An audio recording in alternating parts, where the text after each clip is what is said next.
सिद्धार्थनगर में समाजवादी पार्टी ने महंगाई, भ्रष्टाचार और किसानों की समस्याओं को लेकर जोरदार प्रदर्शन किया। जिला अध्यक्ष लालजी, जिला अध्यक्ष माता प्रसाद पांडे के नेतृत्व में कार्यकर्ताओं ने कलेक्ट्रेट पहुंचकर राज्यपाल को संबोधित 12 सूत्री ज्ञापन एडीएम को सौंपा।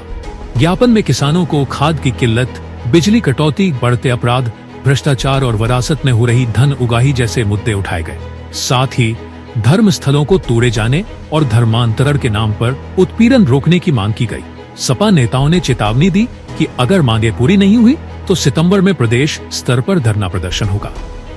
बड़ी मांग थी हमारी, आपको अभी उसका जो हमने दिया है उसकी कॉपी आपको दिला दी। मुख्य रूप से हम आए थे खाद नहीं मिला, लंबे लंबे लाइनें लगती हैं, 2-2 दिन गोदाम पर लोग बैठे रहते हैं और पुलिस के लोग व्यवस्था करते हैं। कुछ सत्ताधारी के दल के लोग बीच में घुस के सारी खाद निकाल लेते हैं, गरीब जनता सड़क पर खड़ी रह जाती है। यही कहने आए हैं कि जो भी खाद है, मैं जानता हूँ आप खाद नहीं दे पाएंगे, लेकिन जो भी खाद है उसका सुलभ वितरण कराइए, क्योंकि पानी नहीं बरस रहा है, सूखे की स्थिति है। अगर खाद नहीं डालेंगे तो धान पैदा नहीं होगा। इसलिए आज पहला मुद्दा ये था। दूसरा ये था कि लगातार भ्रष्टाचार बढ़ रहा है, महंगाई बढ़ रही है। आपको आंकड़ा देखना चाहिए। 14 में जब कहे थे महंगाई खत्म कर देंगे, तब से 58% महंगाई बढ़ गई। महंगाई रोक का कोई उपाय सरकार नहीं कर रही, केवल और केवल पुलिस के बल पर सारा काम करना चाहती है। पुलिस का भ्रष्टाचार इस स्तर पर है कि 151, 109, 110 आप जेल में जाके, कचहरियों में जाके देख लीजिए कितने गरीबों को उसमें बंद किया गया।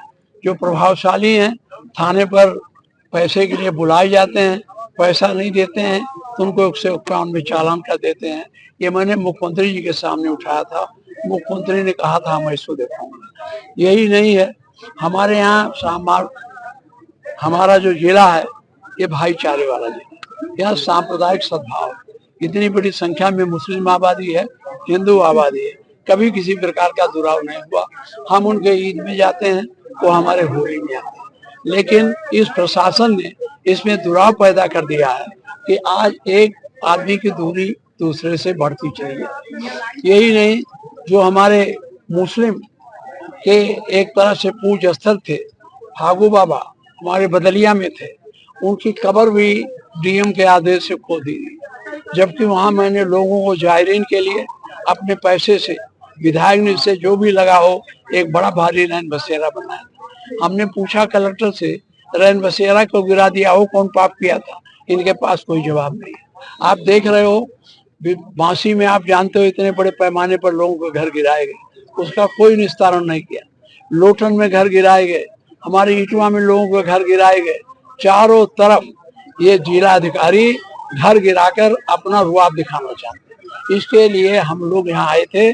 जिलाधिकारी जी, अपने रवैये में आप बदलाव लाइए, अन्यथा हम लोग सितंबर के महीने में बड़ी संख्या में आकर आपको अभी हम चेतावनी देने आए हैं, बड़ी संख्या में आएंगे तो हम फिर आपका घेराव करेंगे। अभी का ज्वलन मुद्दा जाहिर है वोट चोरी का आरोप, और दूसरी तरफ इलेक्शन कमीशन का रवैया। देखिए, वोट चोरी के लिए भी हम लोगों ने नारे लगाए हैं, वोट चोरी के लिए भी हम लोग गए हैं। अब इन्होंने पंचायत चुनाव का बीएलओ अपने मर्जी से बना दिया। तमाम प्रधान आते हैं, कहते बाबू ये बीएलओ बन गया तो हमारा वोटवे काट देगा, हमारे विरोधी के घर का।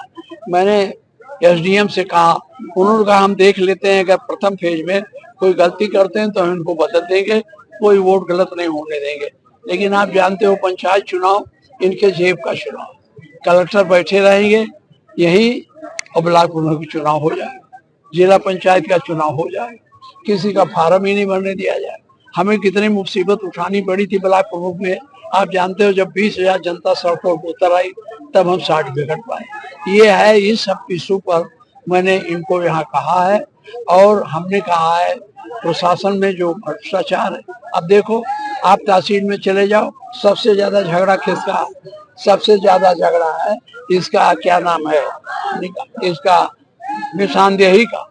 55 साल से हो गया, आज तक उसका कोई फैसला नहीं हुआ। इसलिए मैंने कहा, इस पर नोटिस दिया है कि आप अपने जो एक टाइम निर्धारित कर लो कि इतने जिलों के इतने दिनों के जो केस हैं उनको जल्दी आप निस्तारित करो। दूसरी बात, जब आप तहसील में जाते हो कितना आप निस्तारण करते हो सूची दो, जिससे हम लोग देख सकें आप लोग क्या कर सकें। समझिए, और कुछ पूछोगे? देश विदेश की तमाम खबरों के लिए सब्सक्राइब करें NKP न्यूज। जीत सच की।